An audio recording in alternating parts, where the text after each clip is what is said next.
Olá, eu sou a Ana, esse é a Vida Poema e hoje a gente vai falar sobre os piores e os melhores do ano. Foi um ano de muitas leituras, eu acho que eu vou fechar o livro o ano com os 36 lidos, o que não é muito, geralmente a minha meta é 50, mas esse ano eu falei, vou colocar lá no Scooby sim, né, o que eu for lendo, o que eu gostaria de ler, mas eu não foquei muito em meta.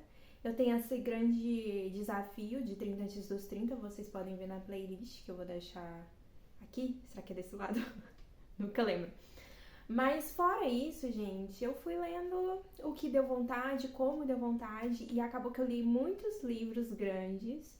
Então, eu acho 36 um excelente número, dá umas 12 mil páginas, e provavelmente eu vou ler mais, porque eu tô gravando esse vídeo na primeira semana de dezembro, mas se entrar para os melhores do ano, a gente fala em outro vídeo separado. Vou começar falando dos piores, porque foi muito... Assim, eu li pouquíssimos livros que eu não gostei, né? Eu não vou chamar de livros ruins, porque pode não funcionar pra mim, mas funcionar pra você, né? Então, eu vou citar aqui apenas a série de Sangue e Cinzas, From Blood and Ash, porque foi, assim, pra mim a grande decepção do ano, porque ela tem muitos elementos que eu gosto. É uma série de fantasia, que tem uma protagonista forte. Eu gostei muito da Pop, eu acho que ela é a melhor coisa ali da série, só que eu tenho um vídeo falando aqui só sobre isso, vou deixar nos cards também, mas o que eu senti, eu cheguei a abandonar na metade, acho que no capítulo 40 do terceiro livro. Eu senti que tava muito repetitivo, sempre as mesmas coisas, os mesmos personagens. Aí eu fui olhar no meu Scooby hoje, assim, pra decidir qual que eu ia colocar como o que eu menos gostei do ano, né? Aí tinha uma anotação lá assim, o Kyrian, né? Eu acho que é Kyrian, que é tipo o parceiro ali. Não, Kyrian é o protagonista. Não lembro, gente. O parceiro do Hulk lá. Vocês sabem quem é? O Lobinho. Ele precisa muito receber um adicional de insalubridade, porque, meu Deus, meu Deus. Sério, foi uma escalação da minha descrença com a série. E já não tava achando divertido, tava achando repetitivo. O que aquela autora faz é finais muito bons, cliffhangers, de uma forma que você não consegue não continuar pro próximo livro. Então eu, sabiamente, abandonei na metade do terceiro pra eu não continuar por mais 3, porque são 6 livros da série, ainda tem livros de contos. E não dá, gente, eu não tenho mais a cidade de ficar acompanhando série só porque tá no hype, não. Eu realmente não gostei, apesar de eu achar a Pop uma personagem interessante. E eu espero que essa onda de personagens sobrenaturais e tal esteja voltando, porque, como vocês sabem, eu gosto do gênero. O que me deixa mais triste em colocar esses 3 livros, tá? São os 3 piores do ano e eu abandonei ali o último, não lembro os nomes, tá, gente? É sempre fogo, carne e enfim, churrasco. Mas eu gosto muito dessa autora. Eu li a série dela, o Luxus, né? Eu gosto muito de Luxus, os alienzinhos lá, gente, que é tipo Crepúsculo só que com aliens. Eu amei, eu li tudo e foi incrível, apesar das capas horríveis. E agora ela tem capas bonitas com livros que eu não gostei. Então é isso, foi isso de piores do ano, vamos para os melhores. Eu vou fazer uma menção honrosa à série The Bridge Kingdom, que eu falei aqui, que foi algo que me voltou a ficar animada com fantasia depois da decepção com De Sangue e Cinzas. E eu amei muito, foi uma série que eu descobri no TikTok e eu li, tinha toda no Kindle Unlimited, então eu li rapidão. E aí tá lançando mais livros agora, tipo, fechou o arco da Lara, é Lara? Enfim, ou é Lara ou é Laura, mas fechou o arco dela. E agora a gente tá com outra duologia de outro personagem. Então, assim, tô muito ansiosa pro lançamento ano que vem. E, enfim, menção honrosa, muito merecido. Se você ainda não leu, já veio pro Brasil como A Ponte Entre Reinos, eu acredito. E agora, a lista oficial, começando com o que eu também li em e-book, que eu não sei pronunciar, é muito difícil. Se você é brasileiro e consegue pronunciar, parabéns. Parabéns, porque eu não consigo, tá? É o The Cheat Sheet. The Cheat Sheet. The Cheat Sheet. Entendeu? Eu não consigo. Não sai. Desculpa, eu aprendi inglês já adulta, gente. Então, não vai. The Cheat Sheet. Que é basicamente, eu batizei carinhosamente de A Colinha do Amor, mas seria o papelzinho do amor, a listinha, a colinha, enfim. É basicamente um negocinho que eles colocam assim no pulso pra lembrar táticas no jogo, e é a história de um cara que ele é do futebol americano, super famoso. numa vibe bem esportes. Eu tô querendo muito escrever coisa com futebol agora. Porque que perdemos a Copa, mas recuperamos o espírito brasileiro da alegria. Eu senti isso esses dias, mas tudo bem. Mas aí ele é apaixonado há anos pela melhor amiga dele, que ela é bailarina. E aí os dois, na verdade, são apaixonados. Então é um Friends to Lovers. Vocês estão ouvindo essa barulheira? Ignorem. Mas aí eu gostei muito porque, sabe, me convenceu. É uma história fofa, engraçada, divertida. Não tem nada que eu, sei lá, achei desnecessário.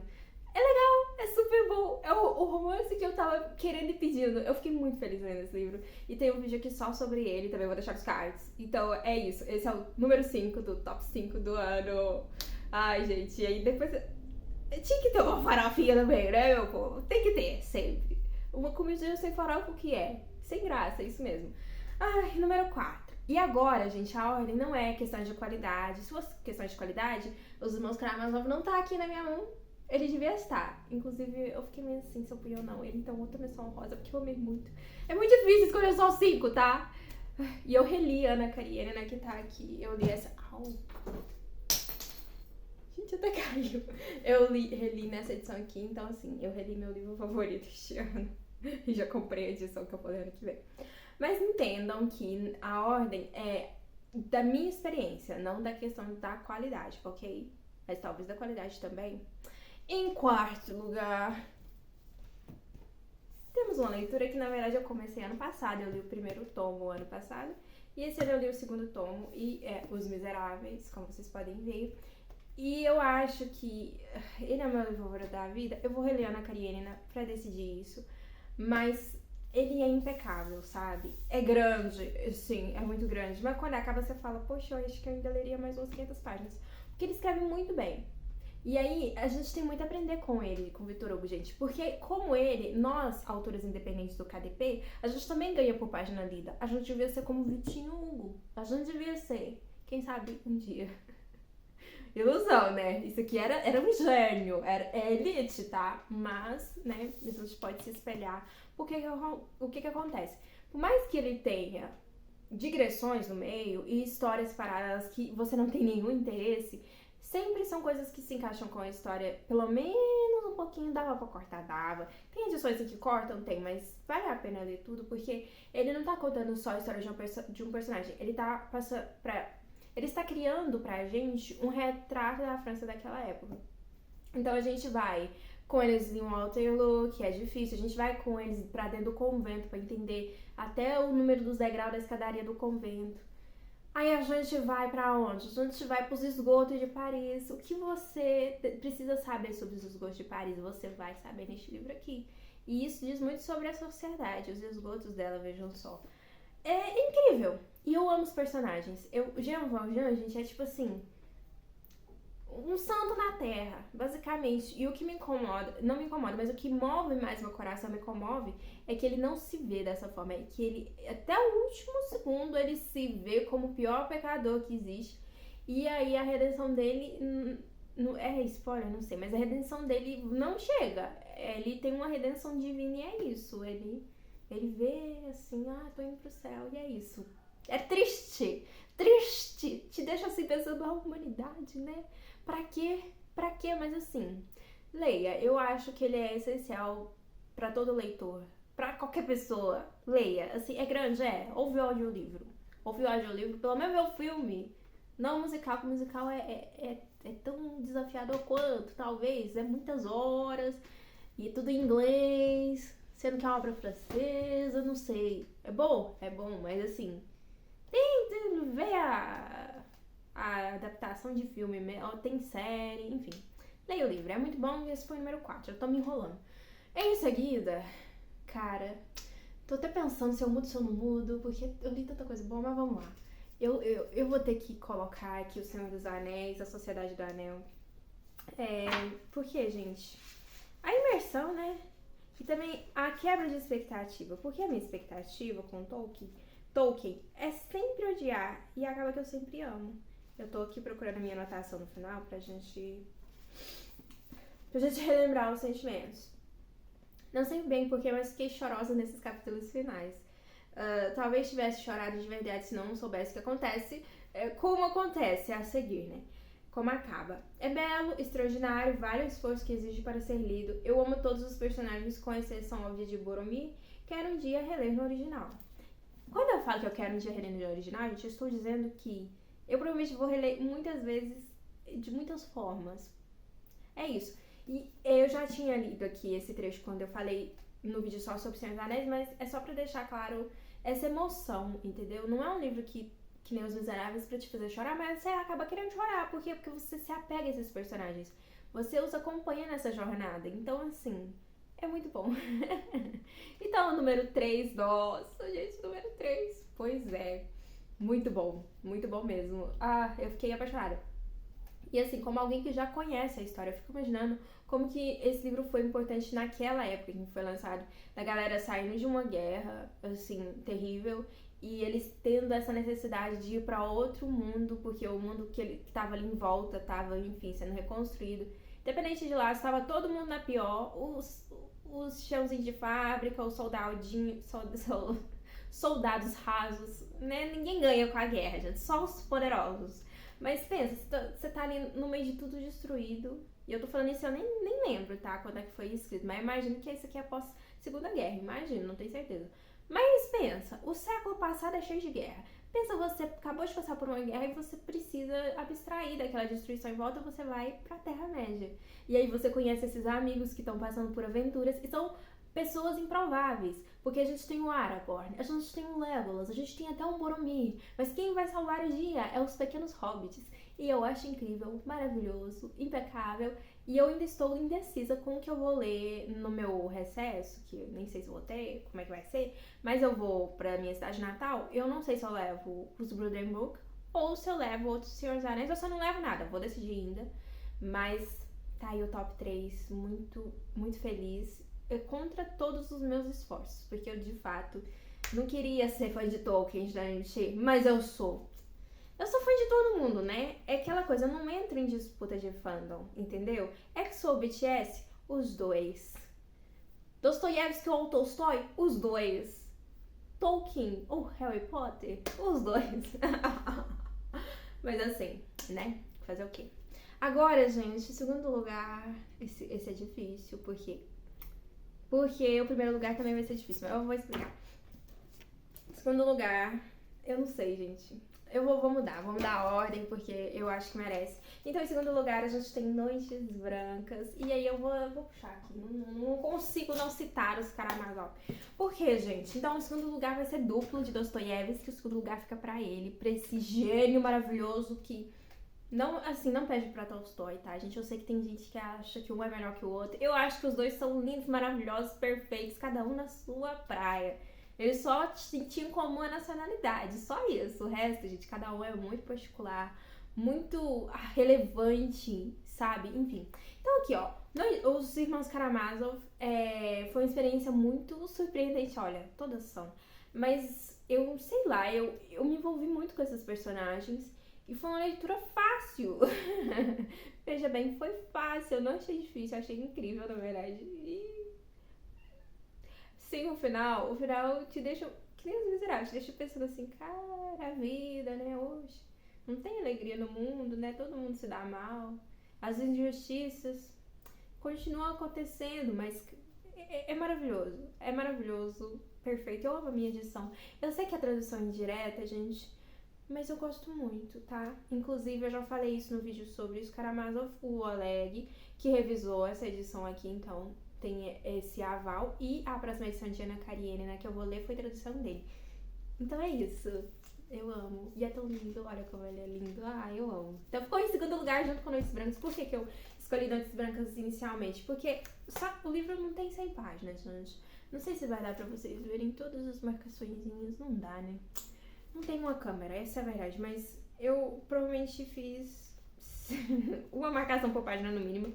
E ele veio no momento que eu me senti exatamente como esse personagem, tá? Eu sempre só tenho desilusões amorosas, gente, mas a desse ano foi um baque massa, assim, forte, que eu pensei, cara, fui feita de trouxa, né?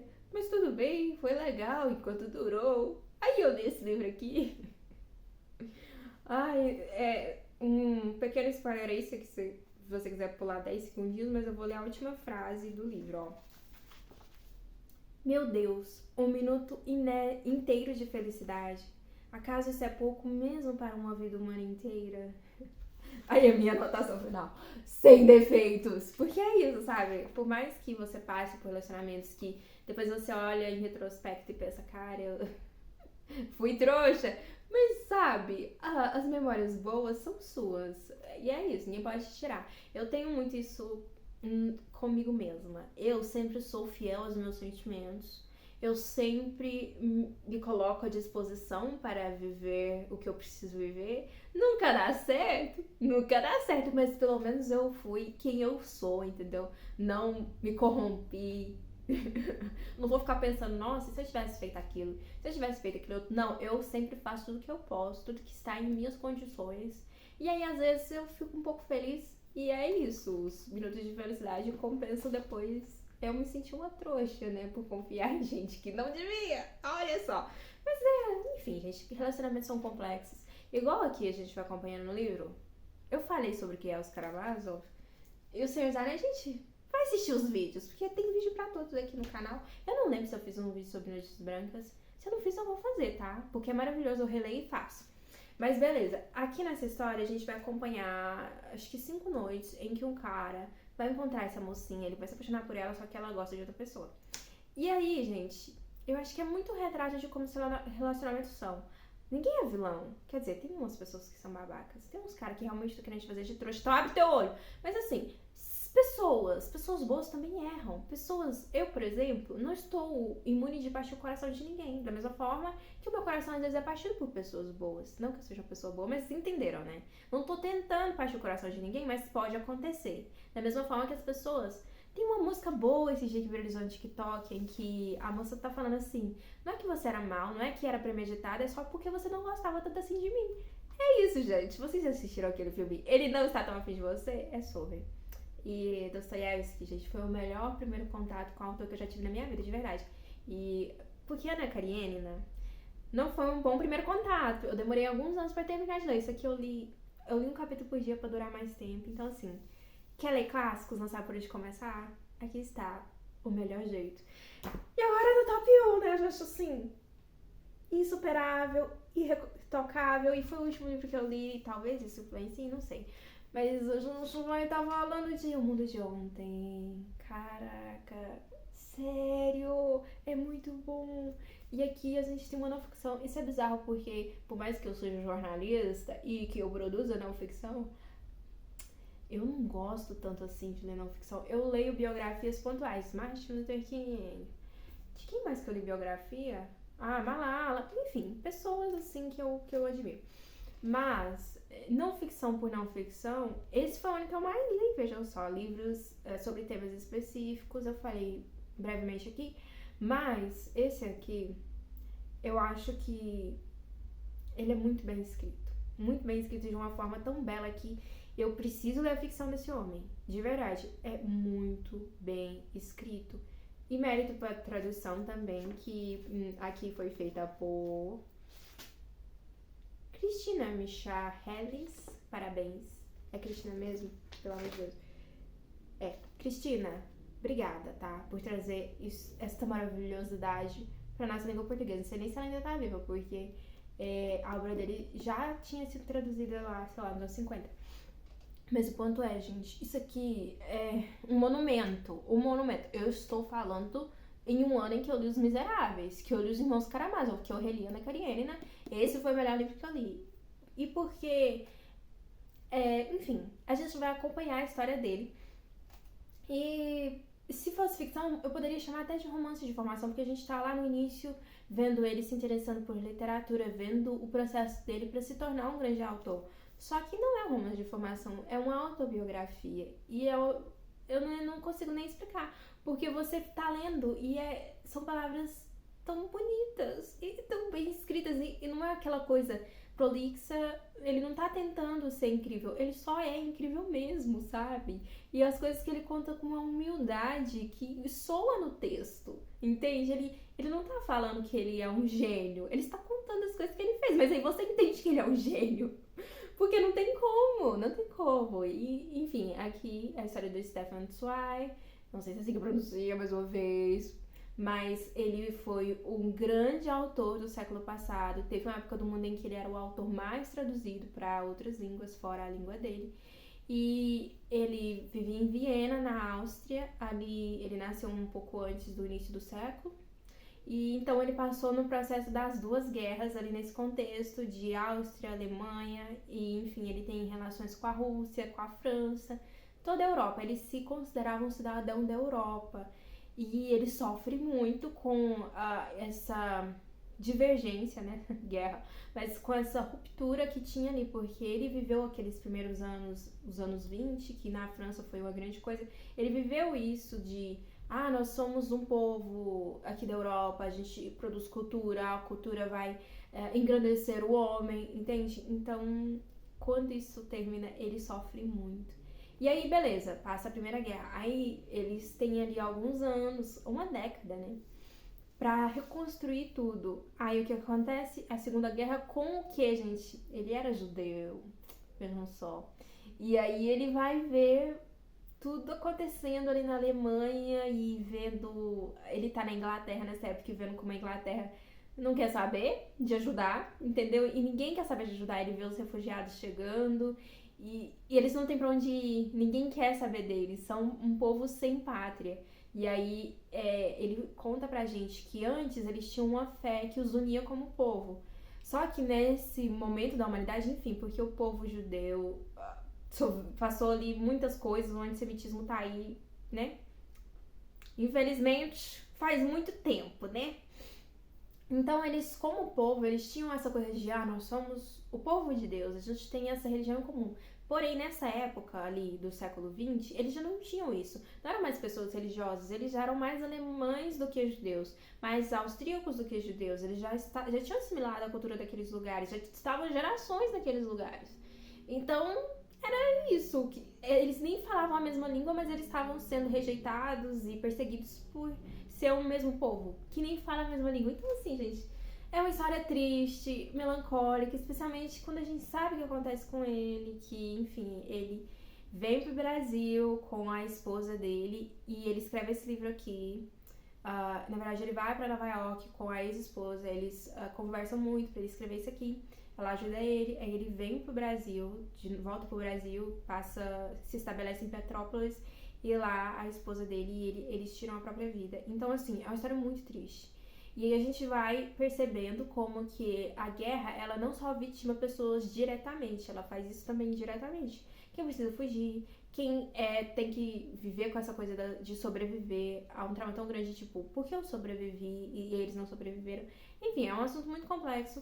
Aqui a gente não chega nesse ponto, tá? O livro acaba no início da Segunda Guerra. Literalmente. Ele tem a notícia de começo da Segunda Guerra e termina o livro. Eu vou ler pra vocês a última frase, gente, pelo amor de Deus. Por quê? Porque é pra vocês entenderem. Vocês entenderem o nível de sabe? De ele fazer você entender. Ele te mostra como era, entendeu? Olha, último parágrafo. O sol brilhava intensamente. Aqui, gente, por coincidência, ele tinha ido formalizar o casamento dele com a esposa no cartório, só que eles estão aqui em Bath, na Inglaterra. É Bath mesmo, né? Aquele lugar que todo mundo da Jane Austen vai passar uma temporada. Mas em um dia, eles estão lá no cartório, e aí o cara fala, não, beleza, tranquilo, amanhã vocês casam. Só que alguém chega gritando, começou a Segunda Guerra e é isso. Aí o cara fala, então, como vocês não são cidadãos, vocês são estrangeiros. E aí eles se tornariam automaticamente inimigos. Porque o que acontece? A Áustria, gente, se eu estiver falando besteira, vocês me corrijam. Mas a Áustria, ela foi invadida pela Alemanha e aí eles estão na Inglaterra. A Inglaterra estava tentando negociar a paz com a Alemanha, não deu certo. Então, eles que fugiram desse lugar que foi invadido, a Áustria, automaticamente, porque a Áustria estava do lado da Alemanha, eles viraram inimigos em território, entendeu? Território inimigo, eles viraram inimigos do país. E aí eles não puderam se casar. E aí ele volta para casa e é aqui que tem o último parágrafo. O sol brilhava intensamente. Ao voltar para casa, vi de repente diante de mim a minha própria sombra. assim como via a sombra da outra guerra atrás da atual. Durante todo esse tempo, essa sombra não saiu mais do meu lado. Ela envolveu cada um dos meus pensamentos, de dia e de noite. Talvez seus contornos escuros também estejam em algumas folhas deste livro. Mas toda sombra é, em última análise, também filha da luz. E só quem conheceu claridade e trevas, guerra e paz, ascensão e decadência viveu de fato. Tipo assim, é muito forte, sabe? E eu acho que ele tá certo em algum nível. Eu não sou muito dessa política de que você só sabe o que é alegria porque você vivenciou tristeza. Eu acho que você tem muita capacidade de ser alegre sem precisar ser triste. Mas tem essa questão de quanto mais você foi para baixo, quando você tá no topo, mais você valoriza. E enfim, aí já entra aquela questão meio espiritual que o Jesus fala, aquele que muito pecou, muito será perdoado e muito vai amar. Ele traz isso pra gente de como a guerra, ela vai revelando as pessoas, pelo menos na minha interpretação, porque especialmente na Primeira Guerra, ele tinha essa visão. Vamos terminar essa guerra estúpida. Estamos todos aqui no mesmo pedacinho de terra pequeno chamado Europa, que nem é grande. Esse continentezinho que a gente pega um carrinho e 5 minutos, 20 minutos já tá atravessando a fronteira. Vamos terminar essa guerra, galera. Aí ele tenta juntar os autores da época, os artistas da época, e a galera tá toda, não, vamos pra cima mesmo. A gente quer guerra, inclusive Thomas Mann tava nessa. Então, assim, não sei se eu vou ler com os mesmos olhos o que ele escreveu. E eu acho que ele foi muito julgado aqui pelo que a gente vê no pós-fácil por essa postura, por não se posicionar, por ficar em cima do muro. Essas pessoas não têm noção do que elas falam, né? Mas enfim, eu acho que num tempo de guerra, você se posicionar como uma pessoa anti-guerra é corajoso. Porque tá todo mundo, vamos pra cima, vamos acabar com todos eles, jogar, vamos matar mesmo. Aí alguém vai e fala, não, eu não concordo, eu sou um pacifista. Eu acho, ainda mais naquela época, gente, assim, é de uma coragem extrema e de uma clareza, uma sensatez extrema, porque ele estava vendo a destruição. Ele fala disso, sobre como que essa geração que viveu aquele início de século, que era tudo tão bom, tão incomum, uma cultura europeia única, como que isso não vai existir, que dos escombros da guerra vai renascer povos mais fechados em si, mais nacionalistas. E aí ele vai falar sobre isso, sobre como o nacionalismo impede a gente de ter essa experiência mais em comum com como grandes criadores, enfim. Ele tinha esse sonho, né, da gente criar, da gente escrever e... Inclusive tem um capítulo aqui muito interessante para quem escreve, que ele vai falar sobre o processo dele de escrita, que eu acho, assim, uma aula, tá? E é isso, eu acho que eu já falei demais e talvez eu tenha falado umas besteiras, gente. Porque eu vou ser sincera, eu muito dormia nas aulas de história, eu não estou brincando, eu realmente dormia durante as aulas. A maior parte do ensino médio eu dormi. E eu não estou falando isso como alguém que se orgulha, eu estou falando isso como alguém que se arrepende. Eu não tenho arrependimentos na vida, não. Se eu pudesse voltar no passado, eu ia tomar atitudes diferentes? Não. Mas eu prestaria atenção nas aulas, porque é o mínimo, né, meu povo? É o mínimo. Cara, enfim, adolescente faz besteira. Essa foi a besteira da minha vida, entendeu? E é isso, Sempre quando eu gravo um vídeo, ainda mais assim, quando é a primeira vez que eu tô gravando, eu fico com essa sensação de querer regravar tudo de novo. Mas já estamos com meia hora aqui de falação, eu tenho que fazer minha mala, eu tenho que trabalhar ainda hoje, deve ser umas 8 da noite, então assim, vocês me desculpem, tá? Se não foi o melhor vídeo do ano, agradeço a todos que acompanharam, chegou a incrível marca de 50 inscritos, olha só. Muito obrigada. Se você tá vendo esse vídeo é porque você tem algum interesse no que eu tenho pra falar. E eu sei que eu faço tudo errado aqui nesse YouTube, gente, eu tenho noção, eu sou uma profissional de comunicação, eu sei como funciona, mas é um registro, né? E é isso, essas foram as minhas melhores leituras de 2022. E 2023 eu tenho certeza que vai ser melhor, porque eu não vou mais me submeter Romance, Amor de Redenção novamente. Não, olha, viu que eu nem coloquei na lista de piores, hein? Então, tá tudo bem. Ai, gente, espero que vocês tenham aí um excelente início de ano. E a gente se vê na próxima. Tô feliz. Eu amo ler, gente. Eu realmente amo ler. Até mais.